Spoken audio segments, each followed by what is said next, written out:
राधे राधे मेरी YouTube family. मैं परेशान हो चुकी हूँ अपने आप से। जैसे ही घर में चलती है शरीर टूटने लगता है, कमजोरी सी महसूस देती है, कभी कभी तो नींद भी नहीं आती है, बड़ी थकान सी होती है, हाथों पैरों में जोड़ में बड़ा दर्द सा महसूस देता है।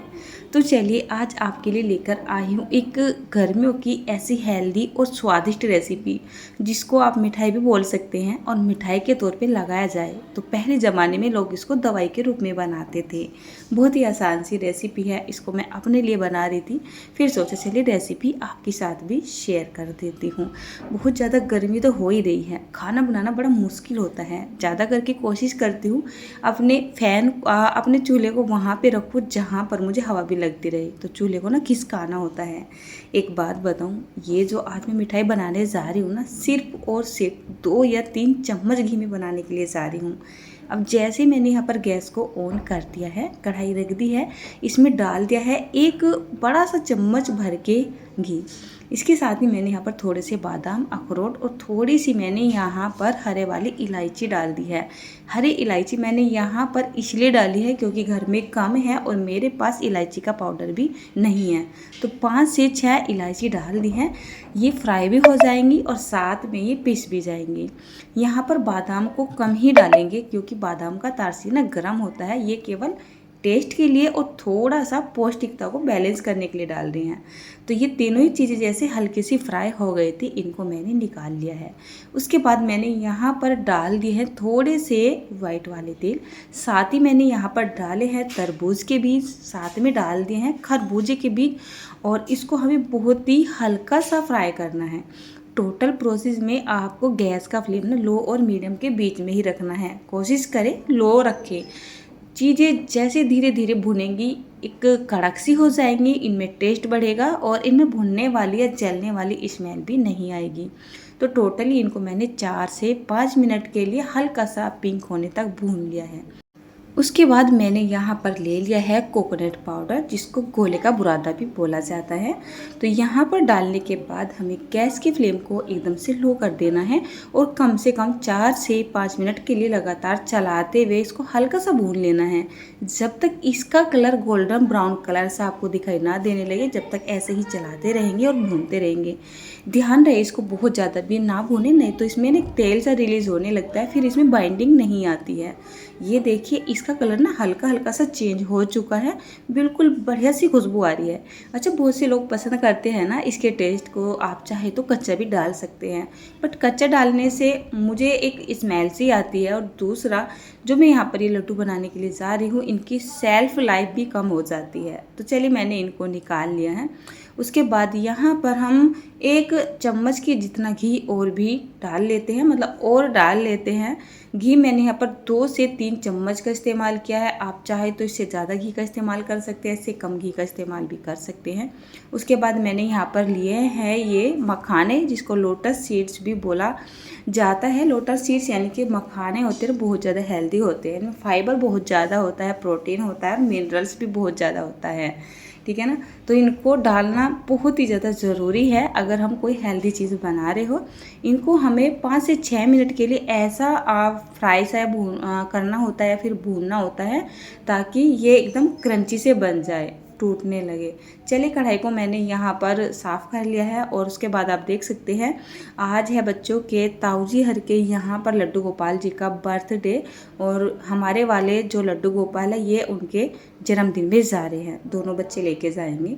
और मैं इधर कर रही हूँ अपने लड्डू की अपने लिए दवाई की तैयारी। इनको मैं एकदम हेल्दी वे में बनाने के लिए जा रही हूँ, तो मैं यहाँ पर गुड़ का इस्तेमाल कर रही हूँ। ज़्यादा करके मेरे घर में मीठे के तौर पे गुड़ ही खाया जाता है, यानी कच्चा मीठा ही खाया जाता है। उसके लिए मैं यहाँ पे क्या करती हूँ, पहले कढ़ाई के अंदर थोड़ा सा पानी डाल देती हूँ, पानी को थोड़ा सा गर्म हो जाने देती हूँ। पानी तो गर्म हो ही जाएगा क्योंकि यहाँ पर कढ़ाई काफ़ी गर्म थी। उसके बाद गुड़ को यहाँ पर छोटे छोटे से टुकड़ों में जो है तोड़ के या फिर काट के डाल देना है। जैसे मैं यहाँ पर गुड़ का इस्तेमाल कर रही हूँ। अगर आप गुड़ नहीं डालना चाहते हैं, आपके पास गुड़ नहीं है, तब यहाँ पर चीनी का इस्तेमाल कर सकते हैं, खांड का इस्तेमाल कर सकते हैं, मिश्री का इस्तेमाल कर सकते हैं, अपनी पसंद के मीठे का इस्तेमाल कर सकते हैं। या एक ऑप्शन और भी अगर मैं दे दूँ, अगर आप चाहते हैं यहाँ पर इस वाले मीठे का इस्तेमाल ना करें तो आप यहाँ पर किशमिश का या फिर खजूर का इस्तेमाल भी कर सकते हैं। उसका पेस्ट बना के आपको घी में भूनना होगा, लेकिन मैं यहाँ पर गुड़ का इस्तेमाल कर रही हूँ। अब ये जो हमारे बादाम और जो अखरोट वगैरह थे ये ठंडे हो गए थे। इसको मैंने एक मिक्सी के जार में डाल लिया है और इनका हमें एक दरदरा सा पाउडर बना के तैयार कर लेना है। बहुत ज़्यादा बारीक नहीं बनाएंगे, हल्का दरदरा रखेंगे और ठंडा होने के बाद ही इनको मिक्सी में डालेंगे। गरम गरम अगर आपने मिक्सी में डाल दिए तो क्या होगा, जो ये हमारे बादाम हैं और जो अखरोट वगैरह है ना, इनसे तेल रिलीज़ हो जाएगा और वहाँ पर आपका एक पेस्ट बन जाएगा और ये पीसने में भी नहीं आएंगे। तो देखिए मैंने इसका एक दरदरा सा बढ़िया सा एक पाउडर टाइप बना के तैयार कर लिया है। बिल्कुल परफेक्ट है, जैसे मैं चाह रही थी बिल्कुल ऐसा ही ये बनकर तैयार हो चुका है। उसके बाद हमें क्या करना है, वापस से ले लेना है ये अपना मिक्सी का जार। और मैं यहाँ पर ले रही हूँ ये चने, ये भुने हुए चने हैं, नॉर्मली मार्केट में आते हैं, आप सभी जानते हैं। तो उनको यहाँ पर हम डाल लेते हैं। क्वांटिटी मैं आपको इसलिए नहीं बता रही हूँ, आप यहाँ पर क्वांटिटी कम ज़्यादा अपने हिसाब से कर सकते हैं। कितनी बार तो ऐसा भी होता है ना, हर चीज़ हर किसी के पास नहीं होती है, तो जो जो चीज़ आपके पास हो आप डाल लीजिएगा। आप यहाँ पर काजू वगैरह का इस्तेमाल भी कर सकते हैं। मेरे पास तो काजू नहीं थे इसलिए मैंने काजू का इस्तेमाल नहीं किया है। चनों को पीस के मैंने एक बढ़िया सा पाउडर बना लिया है। ले ली है अपनी रोटी बनाने वाली परात, क्योंकि ऐसे ऐसे काम थोड़े से चौड़े से बड़े से बर्तन में किए जाए तो थोड़ा आसानी रहती है। उसके बाद हम यहाँ पर डाल देते हैं ये बादाम वाला जो भी हमने पाउडर बना के तैयार किया था। और ये जो मैंने खरबूजे के तरबूज के बीज को फ्राई किया था ना, उसको मैंने पीसा नहीं है, क्योंकि ये ऐसे ही खाने में ज़्यादा अच्छे लगते हैं, क्योंकि भून जाते हैं, इनका एक अपना ही टेस्ट बन जाता है। तो इनको मैंने ऐसे के ऐसे ही डाल दिया है इस परात के अंदर। अब हमें क्या करना है, पहले इस सारे मिश्रण को अच्छे से ना मिक्स कर लेना है। अगर मैंने मीठा यहाँ पर ऐसे ही डाल दिया तो जो नीचे बेसन होगा ना, वो एकदम से चिपचिपा सा हो जाएगा और सारा मिश्रण इसमें अच्छे से मिक्स नहीं होगा। तो अच्छा रहेगा इसको पहले इस तरीके से मिक्स कर ले।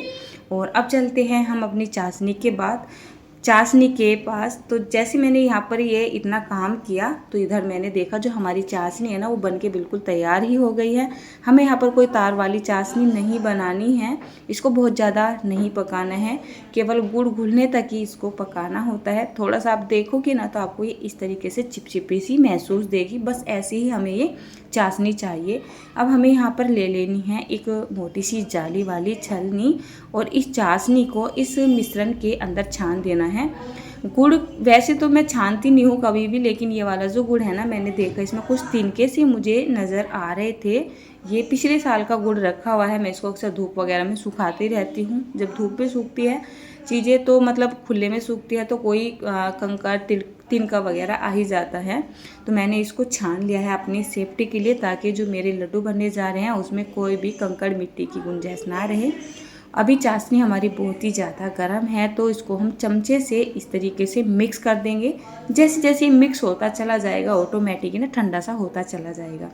अब मैं आपको एक बात और बताती हूँ, अगर आपको ऐसा लग रहा है ना आपका मीठा यहाँ पर कम रह गया है, मैंने तो जानबूझ के यहाँ पर वैसे भी मीठा कम ही डाला था, क्योंकि मुझे ये कम मीठे के बनाने थे और वैसे मेरे लड्डू यहाँ पर बंध भी जाते, लेकिन मैंने फिर भी यहाँ पर 1 चम्मच के जितना घी डाल दिया है। अब मैं आपको बताती हूँ, अगर आपको ऐसा लगे ना बाई चांस आपका मीठा कम रह गया है, तो आप मतलब थोड़ा सा इसकी बाइंडिंग को बैलेंस करने के लिए 1 चम्मच 2 चम्मच के जितना घी डाल सकते हो, ज़्यादा घी भी डाल सकते हो, या फिर आप इनको ऐसे भी बना सकते हो नॉर्मली जैसे हम बेसन के लड्डू बनाते हैं।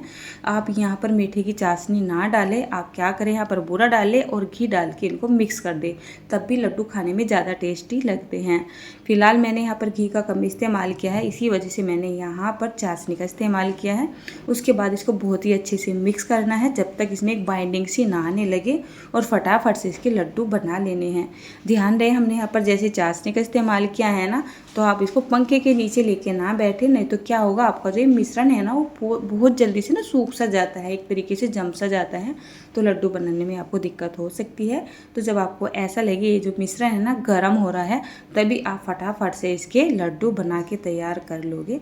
ज़्यादा क्वांटिटी में बना रहे हो तो अपने फैमिली में किसी और को भी लगा सकते हो ताकि लड्डू आपके जल्दी से बन जाए। अच्छा, आप इनको एकदम दवाई रूप में बनाने के लिए क्या कर सकते हो, यहाँ पर इसमें थोड़ी बहुत अजवाइन भी डाल सकते हो। सर्दियों में अगर बना रहे हो आप यहाँ पर जिंजर पाउडर भी डाल सकते हो, सोट का पाउडर बोला जाता है, वो एक दवाई का काम करती है इन लड्डों में। आप यहाँ पर दखना मिर्च का पाउडर भी डाल सकते हो। लेकिन ये मिठाई भी बन रही है, दवाई भी बन रही है, तो इसको मैं अकेली तो खाऊंगी नहीं, फैमिली में सभी खाएंगे, बच्चे भी खाएंगे। बच्चों को बिल्कुल भी पसंद नहीं होता है, जिंजर पाउडर का जो टेस्ट आता है वो अच्छा नहीं लगता है। और दखना मिर्च जैसे हम इसमें डाल देते हैं, थोड़ा इनमें हल्का सा चरचराटा आ जाता है, तब भी बच्चे खाते हुए नाक मुँह चिढ़ाते हैं।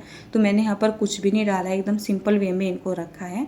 और अब मैं इनको स्टोर कर रही हूँ एक कांच के जार में। ये अगर इनकी सेल्फ लाइफ की बात की जाए तो ये बहुत जल्दी से ख़राब नहीं होते हैं। इनको रखने के लिए आपको फ्रिज की ज़रूरत नहीं पड़ेगी। आप इस तरीके से काफ़ी सारी क्वांटिटी में लड्डू बना लोगे, और जब भी आपका मन करे, वीकनेस ही आपको महसूस दे रही हो, एक लड्डू उठाओ और खा लो। सुबह शाम आप इनको दूध के साथ खा सकते हो, एक दवाई का ही काम करता है। तो तैयार है मेरे ये 1 हफ्ते के जितने लड्डू बनकर।